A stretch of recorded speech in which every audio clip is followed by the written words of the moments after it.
Common man की जो requirements है वो धीरे धीरे धीरे फुलफिल हो के डेवलपमेंट की तरफ जा रही है इंडिया। और दूसरी बात यह है कि जो अपोजिशन है वो इतना स्ट्रांग नहीं है। इंफ्रा में हम लोग, मैं सीमेंट कंपनी से हूँ। तो इंफ्रा में जो उनका जो डेवलपमेंट किया है, देखिए कोई भी कंट्री का जो डेवलपमेंट है वो पहले इंफ्रा से होता है। मेरे को नहीं लगता आगे 2-3 चुनाव में भाजपा के अलावा कोई चॉइस रहेगा। मेरे ख्याल से आगे 5-6 साल में टॉप 5 में तो इंडिया आ जाएगी। जो सरकार बनी है, अमेरिका बोलो बाकी कंट्रीज़ में बोलो, तो जो भाजपा की वजह से इंडिया का जो रेपुटेशन बढ़ा है इंटरनेशनल लेवल पे, तो वो मानने लायक है। जी, आपका क्या नाम है? डॉक्टर धनश्री शिंदे, आप कहाँ के रहने वाले कोल्हापुर महाराष्ट्र के रहने। हैं? आप भी महाराष्ट्र के रहने वाले हैं। आपको क्या लग रहा है इस बार किसकी सरकार आ रही है? एनडीए की चांसेस ज़्यादा है।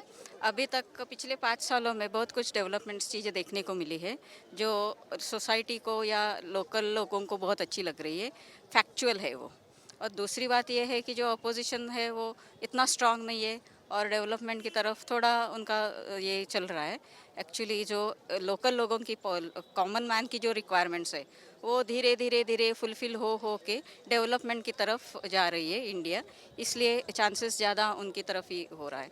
डेवलपमेंट मैक्सिमम लोगों को बहुत कुछ फ़ायदा हो रहा है उससे, लाइफ भी इम्प्रूव हो रही है, इसलिए चांसेस उन्हीं का ज़्यादा है अभी। अच्छा, इसी बीच मैं ये जानना चाह रहा हूँ, जो एक बहुत बड़ा नंबर है विपक्ष में, वो लगातार हम देख रहे हैं कि हटता जा रहा है विपक्ष से। पिछले साल जैसे गुलाम नबी आज़ाद हटे और भी बहुत से नेता हटे, सिंधिया हटे। अब पूर्व मुख्यमंत्री महाराष्ट्र के अशोक चौहान कांग्रेस पार्टी से आते थे, वो उन्होंने भी कांग्रेस का अब दामन छोड़ दिया कि यहाँ कुछ सुनवाई नहीं हो रही है, वो भी बीजेपी में आ गए।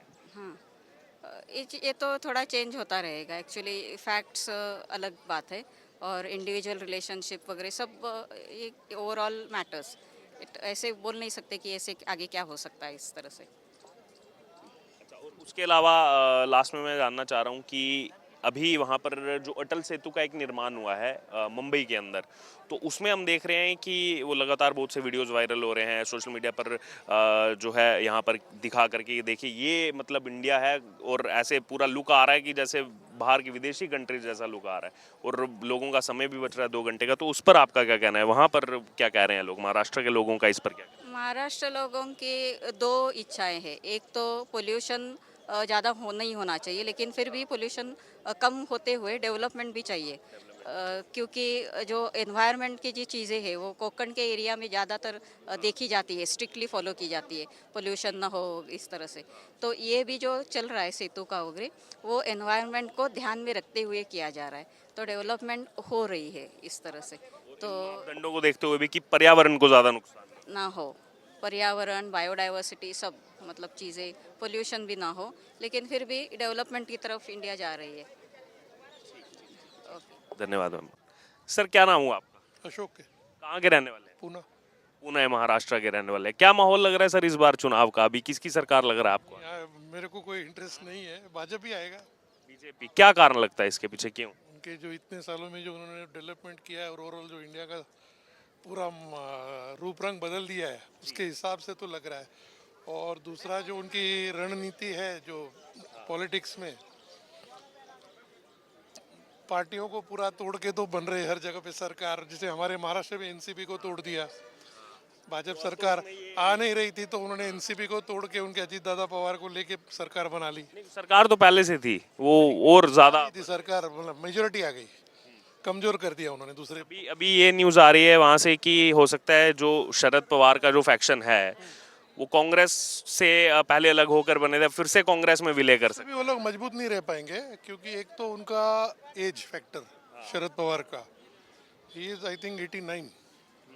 तो उस एज में, अभी इस एज में उतना पॉलिटिक्स, और इनका जो सपोर्ट था अजीत दादा पवार का, तो महाराष्ट्र में बहुत बड़ा ओवरऑल पॉलिटिकल इन्फ्लुएंस बहुत था, जो आज एक कारण ये भी बताया जाता है जो उन्होंने अध्यक्ष के नाते अपनी बेटी और इनको नहीं बनाया, वो भी उसके 1.5 वो महीने एक रीजन हो गया है। लेकिन इसके पहले भी एक बार ऐसे हुआ था, जो एक दिन की सरकार बनी थी देवेंद्र फडणवीस के वक्त, तो ये पहले दिन से ही चल रहा था। अब एनसीपी एक सेकंड दावेदार पार्टी थी जो सरकार बना सकती थी। अब गठबंधन में 6-7 लेके अगर बनेगा तो वो टिकेगी नहीं। आज इन लोग के साथ ये 3 पक्ष हो गए ना, शिवसेना भी हो गया, एनसीपी भी हो गया और भाजपा भी हो गया, लेकिन ये लोग सत्ता में है, अपना चला रहे लोग। तो वो और अभी ये पूर्व मुख्यमंत्री निकल गए पार्टी से, कांग्रेस से, अशोक चौहान, और अब बीजेपी में शामिल हो गए। ऐसे वही अभी कमजोर करते जा रहे हैं ना हर पक्ष को। अभी जो इस साल, जो अगले साल, इस साल का जो चुनाव रहेगा तो अभी पहले लोकसभा, उसके बाद महाराष्ट्र। बात तो इन लोग, जैसे अभी अजीत दादा का तो महाराष्ट्र में ग्राम लेवल पे बहुत बड़ा होल्ड है, तो उसका इम्पैक्ट तो पूरा स्टेट पे आने ही वाला है। और डे बाय डे बाकी ये सब कमजोर होते उद्धव ठाकरे का क्या लग रहा है आगे? नहीं, कुछ नहीं है। Uddhav Thackeray I think he is suffering from some disease, ऐसा हम लोग सुनते हैं महाराष्ट्र में। Actually I am working for some private company, limited company, तो वो ज़्यादा मूवमेंट नहीं करते हैं। और जब सत्ता पे भी थे तो भी उनसे ज़्यादा तो बाकी के पार्टी लोग ज़्यादा विजिट्स वगैरह करते थे। कोई साइक्लोन हो गया, कुछ भी हो गया। दैट इज़ द रीज़न जो भी आज भाजपा ने किया है महाराष्ट्र के लिए, इंडिया के लिए जो भी किया है ओवरऑल। इंफ्रा में हम लोग, मैं सीमेंट कंपनी से हूँ, तो इंफ्रा में जो उनका जो डेवलपमेंट किया है, देखिए कोई भी कंट्री का जो डेवलपमेंट है वो पहले इंफ्रा से होता है। तो इंडिया में जो इंफ्रा का डेवलपमेंट हुआ है और जिस तरीके से हर स्टेट पे उनका जो इन्फ्लुएंस बढ़ते जा रहा है, मेरे को नहीं लगता आगे 2-3 चुनाव में भाजपा के अलावा कोई चॉइस रहेगा। अच्छा, आप सीमेंट कंपनी से हैं, ये बताइए, अभी बहुत चर्चा हो रही है अटल सेतु जो बनाया गया, अटल सेतु बनाया गया और फिर उस पर। हमारा सीमेंट इस्तेमाल हुआ है। अच्छा। बॉम्बे का बोल रहे हैं ना? हमारा अटल सेतु वो जो 2 घंटे का रास्ता उसमें कम। 15, हाँ, वो हमारा ही सीमेंट बना हुआ है। वो एक्चुअली वही है कि ना, जो इंफ्रा का जिस तरीके से डेवलपमेंट कर रहे हैं ना ओवरऑल, जैसे नितिन गडकरी जी ने जो भी इंफ्रा का किया हुआ है, जो तो विपक्ष भी मानता है उनका। तो हर कोई मानता है। मतलब ये ऐसा काम है जो कोई पक्ष की गरज नहीं है मूल्य की, उनका काम बोलता है। तो ये चीज़ें तो ट्रूथ है। हम लोग भी महाराष्ट्र में जो ग्रोथ देख रहे हैं 3-4 साल में, बहुत फिनोमिनल ग्रोथ है और बहुत अच्छा तरीके में डेवलप हो रहा है। और जो एडजॉइनिंग कंट्रीज़ है, जैसे पाकिस्तान है, भूलना नहीं चाहिए किसी के बारे में। एवरीबडी इज जस्ट मतलब एग्रीइंग कि ये जो सरकार बनी है, अमेरिका बोलो, बाकी कंट्रीज़ में बोलो, तो जो भाजपा की वजह से इंडिया का जो रेपुटेशन बढ़ा है इंटरनेशनल लेवल पे, तो वो मानने लायक है। और आखिरी एक कमेंट लेना चाह रहा हूँ, इस पर भी एक प्रश्न चिन्ह विपक्ष ने उठाया कि जो ये अटल सेतु बनाया, इस पर 250 रुपये का क्यों रख दिया टोल टैक्स, क्यों इतना टोल टैक्स लगा दे रहे हैं? वहीं बेसिकली जो खर्चा है, हम लोग को भी मालूम, हमने सीमेंट कितना दिया हुआ है, तो खर्चा बहुत ज़्यादा हुआ है, क्योंकि वो इस पे बनाने का और इतना बड़ा जो काम है, वो नॉर्मल अगर कवर नहीं करेंगे तो उतनी जल्दी कवर नहीं हो पाएगा। और अभी इलेक्शन को पैसा लगेगा। क्योंकि 1.5 से 2.25 घंटे का रास्ता भी तो बच रहा है, वो फ्यूल भी तो बच रहा है। देखिए, और अभी ना इन्होंने भी, जो नितिन गडकरी जी ने जो भी इंफ्रा का काम किया हुआ है हर रूट पे। अभी हम लोग का एक नया बॉम्बे नागपुर का एक नया समृद्धि हाईवे है, उस पे आपको 80 या 90 100 किलोमीटर के नीचे गाड़ी चलाना अलाउड नहीं है। और उसमें जो स्पीड बढ़ा है और जो जिस तरीके में ग्रोथ हो रहा है, फ्यूल बचेगा, कॉस्ट बचेगा, तो ये आगे जाके 4-5 साल बाद इसका रिजल्ट आने ही वाला है। बहुत अच्छी तरीके में भाजपा काम कर रहा है। तो ये वन ऑफ द रीज़न इन लोगों ने, देखिए एक चीज़ है, हर पार्टी तो अपना इन्फ्लुएंस रखेगी, ये तो आप मानते हो। जहाँ जोड़ के नहीं बना पाए तो तोड़ के बना रहे लोग, है ना? तो ये तो चलेगा, लेकिन आफ्टर ऑल अगर इन कंट्री का ग्रोथ देखेंगे, या इसके पहले का जिस तरीके में कश्मीर का इंटरफेरेंस था और जो भी हो रहा था, आप जानते हो, मैं उसके बारे में ज़्यादा नहीं बोलना चाहता, जो एज ए कॉमन आदमी बोलना ठीक नहीं रहेगा, तो वो भी बंद हो सर, जम्मू कश्मीर का मालूम है, इसलिए बता रहा हूँ मैं। तो जो भी इंटरफेरेंस था और जो भी प्रॉब्लम्स इंडिया में जनरेट हो रहे थे, वो तो रुक गए पूरे।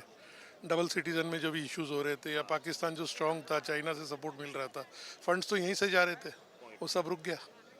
तो फंड अभी हम लोग जो जिस तरीके में हर इंडस्ट्री में ग्रोथ कर रहे हैं, जैसे कोई भी इंडस्ट्री देखिए आज इंडिया में ग्रोथ करी, एक्सपोर्ट लेवल पे काम कर रही है, तो ये तो रेवेन्यू तो इंडिया में आएगा। जो फॉरेन पॉलिसी का आपने जिक्र किया, मैं तो लास्ट क्वेश्चन कह दिया था, लेकिन अब इससे मेरे को याद आ गया।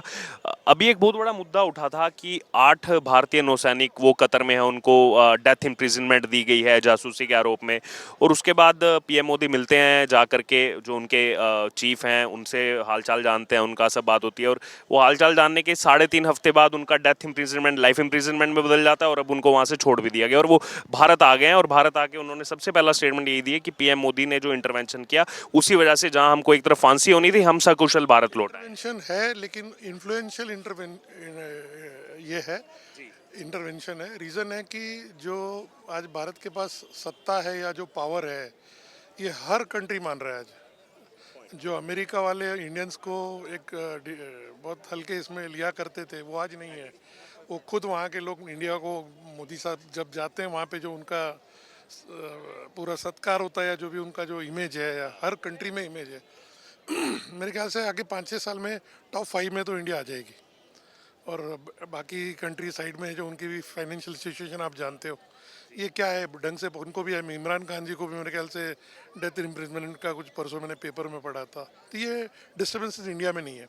देखिए हर कोई आदमी हर कोई पार्टी पैसा कमाएगी, लेकिन वो पैसा कमाएगा अगर अच्छे के लिए इस्तेमाल हो रहा है तो कोई बुरी नहीं है, और इन्फ्लुएंशियल करके अगर वो कंट्री का भला हो रहा है तो भी कोई बुरा नहीं है। नहीं तो इसमें एंड में क्या होता है कि पैसे भी जाते हैं, पिसता कौन है? कॉमन आदमी पिसता है। इन्होंने भी कुछ कमिटमेंट्स किए थे जब सत्ता पे आए थे, वो हुए नहीं, वो ठीक है, लेकिन ऐसे कॉमन आदमी इंडिया में हर कोई आदमी सेफ है, हैप्पी है। बहुत कम इंसिडेंट, दिल्ली जैसी भी जगह पे बहुत कम इंसिडेंसेस हो रहे, बीच में हुए तो नहीं, ऐसी बात नहीं है, लेकिन महाराष्ट्र में पूरा हम लोग सेफ हैं। हर कंट्री में हर हर स्टेट में वो सिचुएशन ऐसी है कि भाजपा का बढ़ते जा रहा है रोल, और मेरे ख्याल से आगे 10-15 सालों में तो कोई दूसरा अब ये नहीं कर, और आगे ग्रोथ करते जाएंगे तो वो आगे बढ़ते जाएगा। और आप देखें कांग्रेस आई भी कमज़ोर हो गया, अब इसके बाद कौन है? अब मैं लातूर में भी कुछ साल रहा हूँ, विलासराव देशमुख थे, वो भी ख़त्म हो गए। जो भी पहले के थे पॉलिटिकल इन्फ्लुएंशियल जो लोग थे वो तो अभी कोई बचे नहीं है। ये सोनिया जी है, हाँ, महाराष्ट्र क्यों नेशनल लेवल पे राहुल गांधी बोलिए या सोनिया गांधी जी के बाद कौन है जो इनको लेके चलेगा आगे, सत्ता को लेके कौन? रायबरेली से उनकी बेटी चुनाव लड़ने जा रही हैं, प्रियंका गांधी। में क्या हुआ है? इतने सालों में क्या हुआ है? उनके ऊपर एलिगेशन कम है, वडेरा जी पे एलिगेशन कम हुए हैं। मैं ओवरऑल बोल रहा हूँ, I am not from any political party. Overall जो एज ए कॉमन आदमी मैं शेयर कर पाऊँ करता हूँ। चल, थैंक्स लॉट सर।